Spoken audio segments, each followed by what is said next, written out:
Hello my dear students, आपका हमारे channel पर स्वागत है।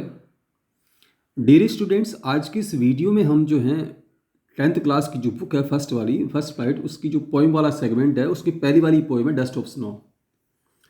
इसके साथ साथ इसी की एक पार्ट हो रहा है द फायर एंड आइस। तो आज हम पहली वाली जो पोइम है डस्ट ऑफ स्नो उसके एमसीक्यूज और उसके वेरी शॉर्ट क्वेश्चन करने वाले हैं। आइए हम वीडियो को शुरू करते हैं। वीडियो से शुरू करने से पहले मैं आपसे कहना चाहूँगा कि आपको इस प्रकार की वीडियो लगातार मिलते रहें, इसलिए आप हमारे चैनल को सब्सक्राइब जरूर करें ताकि आपको लगातार वीडियो मिलते रहें। आइए वीडियो को शुरू करते हैं।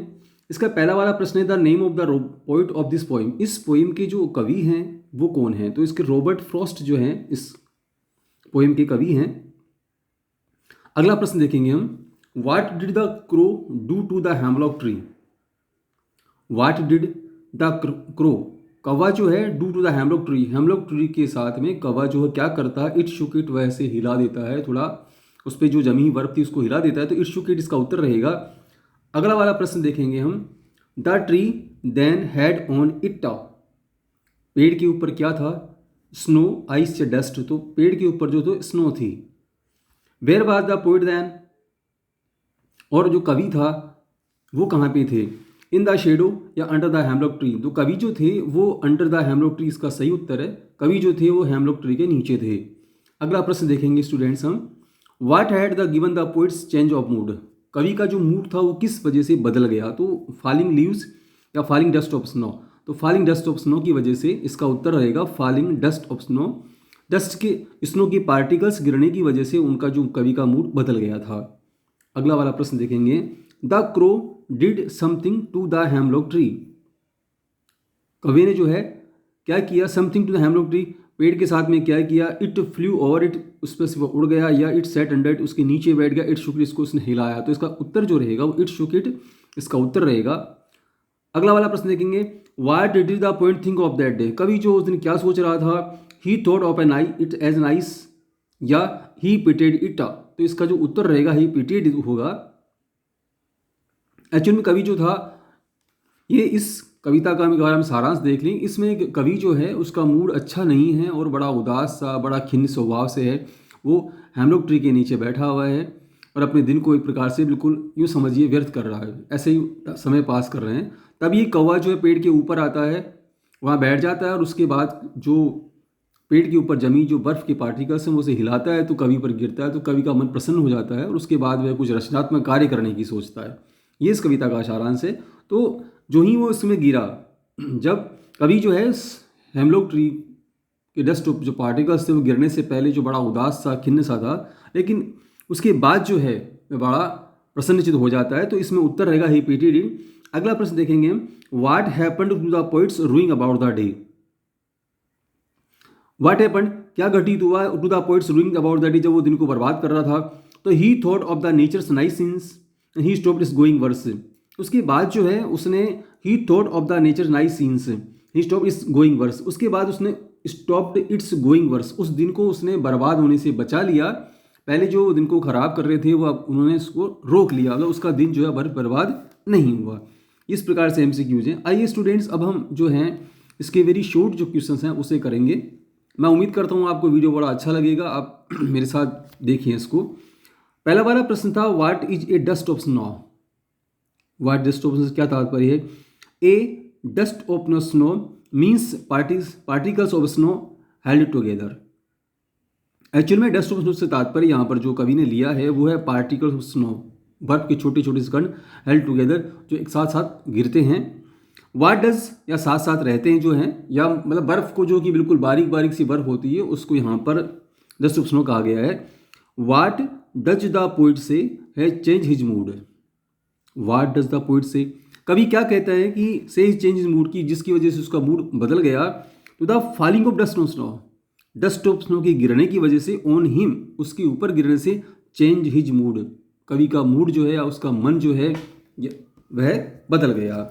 आइए स्टूडेंट्स अगले प्रश्न देखते हैं। उसके बाद हम अगला वाला प्रश्न है, what fail over the poet.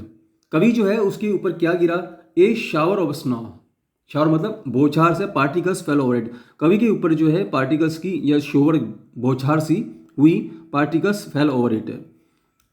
अगला, what caused these snow particles to fall, किस वजह से जो है, व्हाट कॉज्ड किस कारण से, these snow particles to fall किस वजह से स्नो पार्टिकल्स जो है गिरे नीचे। The snow particles fell down as a crow sitting on a hemlock tree shook it feathers। The snow particles fell down, snow particles fell down नीचे गिरे as a crow sitting on hemlock tree, जब एक कौवा जो है hemlock के पेड़ के ऊपर बैठा, tree and shook its feather, और अपने पंख उसने फड़फड़ाए। अगला वाला देखेंगे, what effect did the crow's act have on the poet.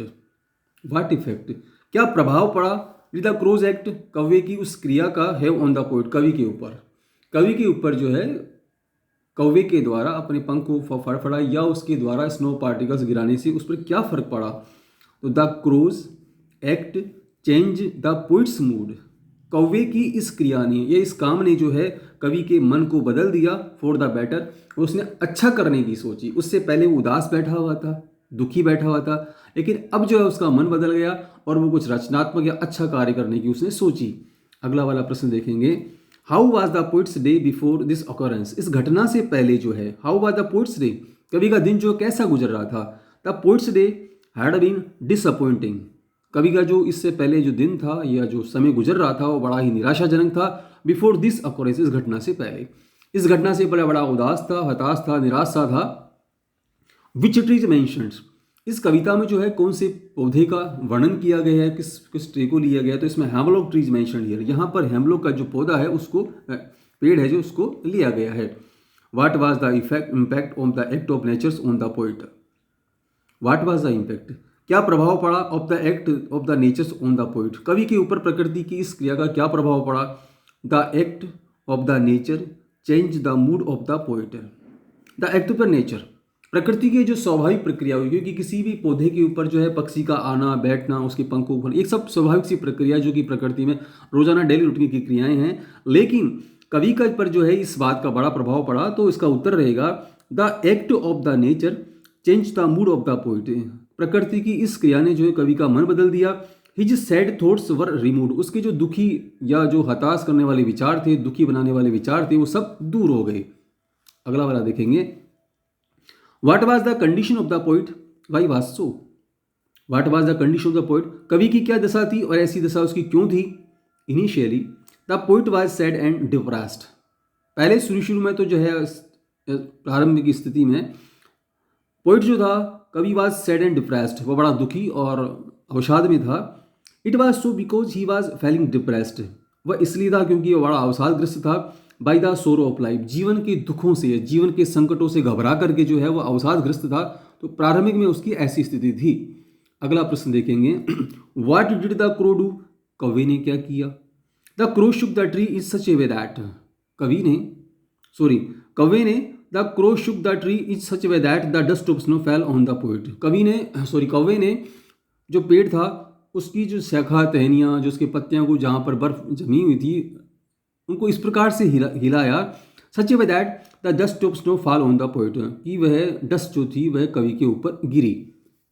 अगला और आखिरी प्रश्न देखेंगे हम, how did the dust of snow affect of the poet, dust of snow जो है उस पर कवि पर क्या प्रभाव पड़ा।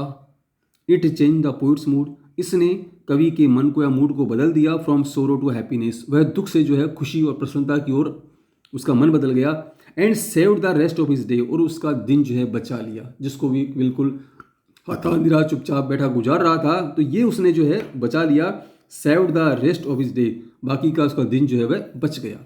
डियर स्टूडेंट, मैं उम्मीद करता हूँ आपको वीडियो अच्छा लगा होगा। आप मुझे कमेंट्स करके ज़रूर बताएं। इसके साथ साथ आप हमारे चैनल को सब्सक्राइब जरूर करें, ताकि आगे जो वीडियो हम आपके लिए लेकर आएंगे वो आप लगातार आपको मिलते रहें। धन्यवाद।